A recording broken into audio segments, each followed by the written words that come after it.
thought, we obviously had a rough third quarter, and I thought we turned it over. We didn't get great looks. I think we were making the right play. The ball was stopping, and that always we have to. When things aren't going the way we want them to, individually or collectively on the offensive end, we still have to guard.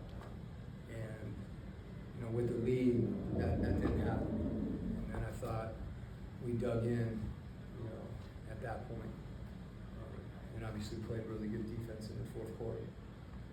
We have to have that focus on the defensive end, and care as much about blocking somebody out, and communicating in a certain situation on a switch as we do what's going on the other end. I think there's times when our focus is too much on what's happening there, and not on what's happening here. So when you're turning it over, that makes everything hard. We knew this was, we talked about the key to the game is it's a possession game. And we didn't execute on that part because we turned it over. But to your original question, as I'm rambling on, I liked how we guarded, particularly down the stretch. To your point about turnovers, specifically in that third, it was 9 of your 20 came right then. Did you feel like they were kind of compounding on each other as it was kind of spiraling down? We usually point to a couple of things that, the reason we turn it. One, we have poor spacing, and we're playing in a crowd, and we don't pass. Those things kind of go together. And then when we did pass, there were bad passes. We passed the ball to the other team, we got tipped, we were throwing one-handed passes. When we needed a ball fake, we just didn't have the focus on our ball security, and we didn't have focus on the little things that allow us to move the ball and for it not to stop. And when the ball sticks with our group, we're just not as good a team. That's plain and simple. Hey, Coach. Seems like CJ's mid-ranger seems like to provide this Hawks team a new way to open up on the offense side. So do you feel like this could be something that we'll be missing probably in the previous season? Yeah, CJ made some big plays for us, and he's got the ability when we were getting pressure and we needed to attack to create.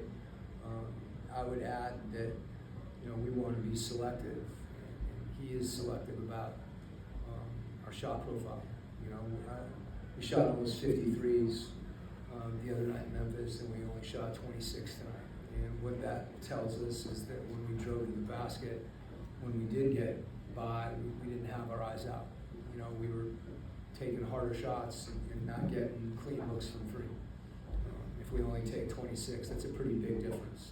Like half the amount of threes in a given game. And I didn't think that had as much to do with how they were guarding us as much as it did our focus. And to your point, particularly whether it's late game or late clock situations or versus pressure, CJ's ability to do that is something that really helps our team. Coach, what have you seen from Jalen these past games down the stretch and being able to take advantage of?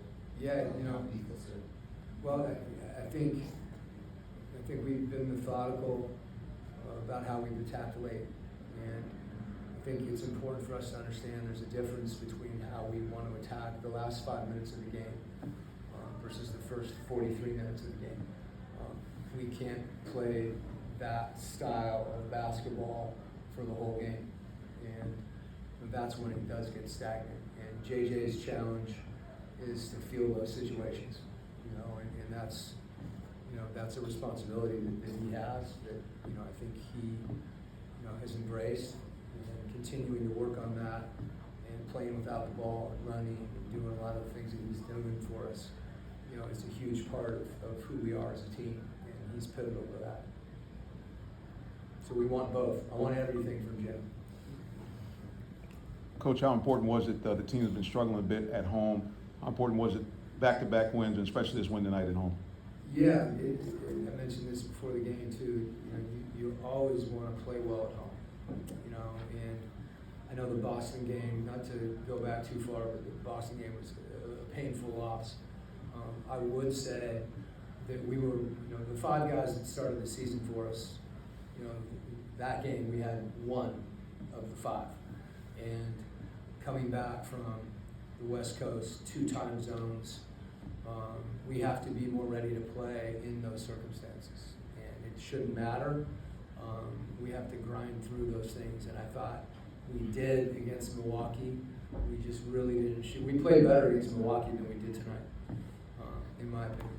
Certainly on the offensive end, we didn't have the stops late. That was the difference in the Milwaukee game. So having those 2 games, you know, one where, you know, we just got manhandled, you know, and that's I don't care what the circumstances are around that. We have to own that. A game played well, you know, and not getting stops late. So to come out tonight and be able to grind out a win, you know, in front of our home crowd is really important. And you know, I think, you know, people can feel the way our team competed on the defensive end late, and that's what won the game. I know you always want to defend without fouling, but this is the season best 9 free throw attempts allowed in the game. Is there anything that's attributable to in this particular matchup, or just? Yeah, there is. I mean, I think, you know, you can picture the possessions that we were, you know, had done a good job containing the ball, and then stayed disciplined throughout the possession when there was a shot fake, another shot fake, somebody stepping around trying to draw contact. I also think, you know, something we've talked a lot about is just our help coming sooner, so that guy coming over is more of a deterrent, where we don't get in a situation where people are running into us and creating that contact. So that's really important for us, you know, given the fact that we don't have rim protection. So we have to compensate for that by just being more solid around the perimeter and not letting people get in there, because when they do get in there, it's really difficult for us to not foul. Thanks, Coach. Okay.